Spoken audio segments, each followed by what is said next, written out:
Hace pocos días el boleto del transporte urbano se fue a 700 pesos, pero la métrica de costos daba 1.110. Con la inflación que tenemos a diario, vaya a saber cuál será el próximo aumento y cuándo. Vamos a hablar de esto y de algunas otras cuestiones con la concejal del Frente de Izquierda y los Trabajadores, Laura Vilches. Laura, buenas noches, gracias por venir. ¿Cómo estás, Gabriel? Muy bien, muy bien. Bueno, Laura, 700 pesos el boleto, tiempo indeterminado, sí, ese valor. La Nación dejó de enviar los subsidios y bueno, el municipio está poniendo aproximadamente 400 pesos para no aumentarlo, cosa que no va a ser sostenible durante mucho tiempo. ¿Qué va a pasar? Mira, en primer lugar, quiero señalar que el aumento del boleto ha sido una decisión del intendente y que está basada en descargar el ajuste que está implementando el Gobierno Nacional sobre los usuarios. Entonces, desde ese punto de vista, es un gobierno municipal cómplice del ajuste de Milei. Más allá de la retórica y del discurso de intento de diferenciación, está llevando adelante la misma política económica. Entonces, eso hay que dejarlo claro. En segundo lugar, nosotros hemos sostenido y hemos presentado un proyecto que vamos a llevarlo a discusión en las comisiones del Consejo, de que la potestad de aumentar el boleto tiene que volver al Consejo Deliberante. La potestad arrogada del intendente, que es una especie de superpoder para definir por su propia cuenta el precio del boleto, no puede suceder más, tiene que volver al Consejo Deliberante porque es la manera en que la población puede controlar si efectivamente esos subsidios que dicen que se envían están yendo a los fondos a donde corresponden. Hay una crisis enorme que se abrió con ERSA retirándose de la concesión, amén de que están a muy poco del vencimiento de las concesiones, digamos, y que hay que, o sea, ya se vencieron en realidad y se volvieron. Tiene una prórroga, exactamente. Lo que pasa es que durante décadas estuvo haciendo negocios con el transporte de Córdoba y ahora deja a la población a la buena de Dios para... Con esta expresión que es poco laica, pero bueno, es un dicho popular, y que ni siquiera han mostrado cuáles son las cuentas que justifican esa retirada del servicio, ¿no? Entonces, lo que nosotros estamos sosteniendo es que tiene que volver a discutirse el conjunto del sistema.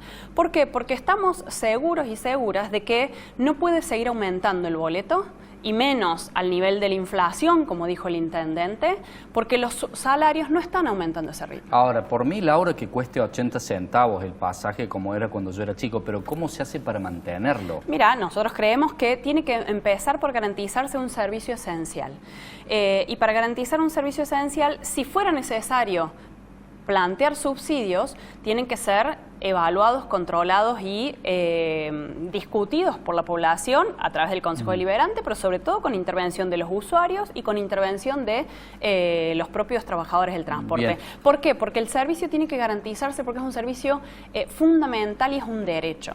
No puede seguir siendo un negocio y eso lo hemos sostenido históricamente en las campañas electorales, lo hemos transformado en proyecto. Entonces, no puede ser que un servicio tan deficiente como el de transporte, que además tiene un arrastre y un retraso histórico en el diseño del propio sistema, esté costando lo que está costando y justamente, como decía al principio, sea parte de la descarga del ajuste sobre las familias trabajadoras, ¿no?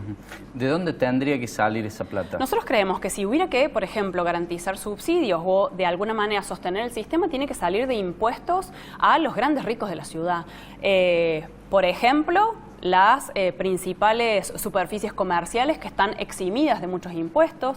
Por ejemplo, el negocio del desarrollo urbanístico, que también está eximido de impuestos, mientras la mayoría de la población paga impuestos por doquier. Entonces, igual eso no alcanza, no sé, es algo que bueno, tasa de impuesto le querés en todo cobrar. caso discutamos cuáles son las minutas de costos y cómo hacemos para hacerlo sostenible y además que sea integrado, que esté integrado a un sistema de movilidad que debe incluir desde el uso de las vías férreas que están en desuso desde hace muchísimo tiempo.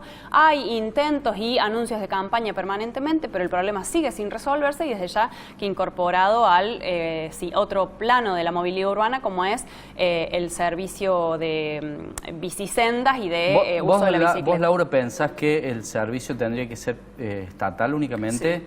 no tendría que trabajar ninguna empresa. No, porque en general la intervención de una empresa hace que lo que prime sea el negocio y la ganancia capitalista y no la necesidad del usuario. Eso es lo que hemos visto durante todos estos años. Entonces nosotros creemos que un servicio estatal no dirigido por funcionarios que también han hecho cuantiosos negocios, sino por los propios trabajadores.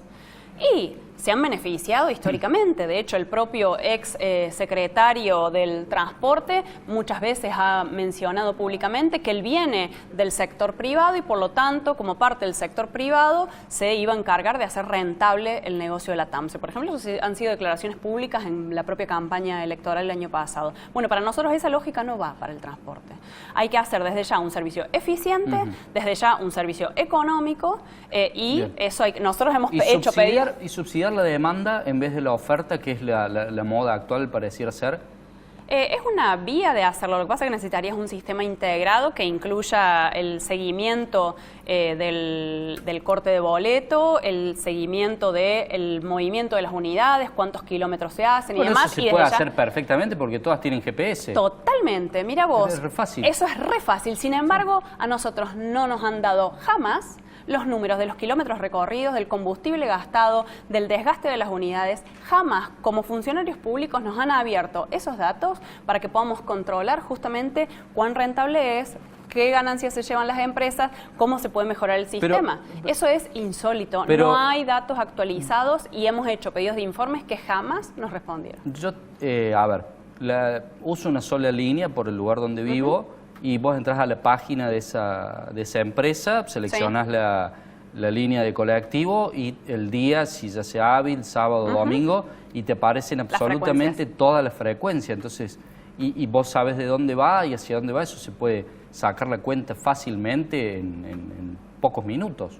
Sí, no es tan fácil. ¿Por qué? Porque después tenés que hacer los cálculos de los montos de los salarios, tenés que calcular no solo los kilómetros recorridos, porque inclusive, perdón, el monto del salario también. Sí, pero inclusive, mira, te lo cuento porque hace años que estoy detrás de estos datos. Los laburantes de UTA hace años que están detrás de los datos, otros concejales hace años que estamos detrás de los datos. Entonces vos podés hacer cálculos.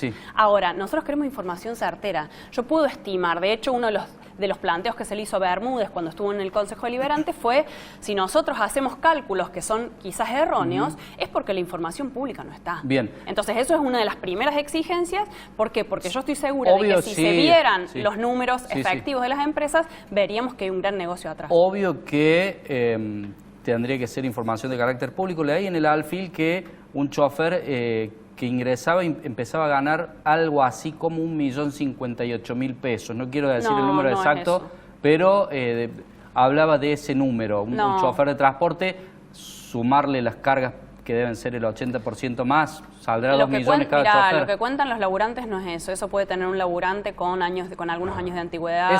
Eso decía el diario. No sé si estará mal. Yo te digo lo que he hablado con los trabajadores, porque además ¿No ganan eso? No ganan eso. ¿Cuánto gana un chofer? Y además hay trabajadores precarizados y que ni siquiera tienen contratos a término. ¿En el transporte urbano? Sí, en el transporte urbano. Ha sido una de las demandas históricas.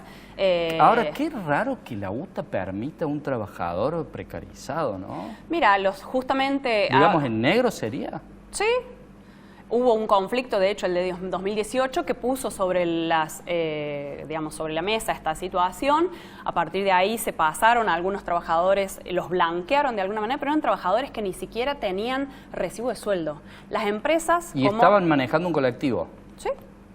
Les impedían siquiera sacar foto a los recibos de sueldo. ¿Y qué decía el titular? Bueno, si no pueden sacarle foto a un recibo que no tienen, pero digo... no, claro, pero se los hacían firmar, pero ni siquiera se los permitían tener. Bueno, pero entonces si había un recibo de sueldo no estaban en negro. No, sí, era un monto, una transferencia, pero no estaba legalizado. Ahora, ¿y cómo la UTA permitió eso? Y bueno, por algo hubo los conflictos que hubo en el servicio de transporte, con sectores autoconvocados disputando la conducción. Laura, te digo, nunca me había enterado de eso. Bueno, ha sido denuncias de los trabajadores por lo menos desde 2018. Eso es una de las cosas que pedimos. Nosotros hemos denunciado muchas veces que los trabajadores del transporte tienen una sobrevida a la jubilación, que es de muy escasos años, porque el impacto de una actividad insalubre, que de hecho debería tener régimen de trabajo acotado, justamente por las propias condiciones, es de 2-3 años, que no hay casi trabajadores jubilados que tengan, no sé, 70 años, porque fallecen muy tempranamente producto de cardiopatías, de cáncer, o sea, de las enfermedades que les provoca el nivel de estrés de trabajo. Los trabajadores han denunciado que los obligan a hacerse cargo frente a las situaciones de crisis del transporte, digamos, de choques con sus propios patrimonios. Entonces, yo creo que eso es parte de lo que estamos señalando hace tiempo y que desde ya que en un contexto como este, también vos mencionabas el rol de la UTA, es increíble que la UTA, como otras conducciones sindicales, estén permitiendo que los procesos de lucha pasen, inclusive parcialmente por sectores, y no haya hasta el día de hoy convocado un paro general para enfrentar todos los procesos de lucha, los de los docentes, los de las trabajadoras de PAICOR, auxiliares y demás, justamente contra el ajuste. Y yo creo que ahí, y con esto cierro, sé que tenemos poco tiempo, que es un rol clave el que está jugando el peronismo, que especula con aumentar su caudal electoral en el 2025, perdón, no, 26 sería. Estamos en el 25. En el 27 pensar si vuelve a gobernar, pero lo está planificando sobre la tierra arrasada que va a dejar esta crisis. Laura, te agradecemos por haber formado parte de Meridiano 64. Hacemos una breve pausa, ya volvemos.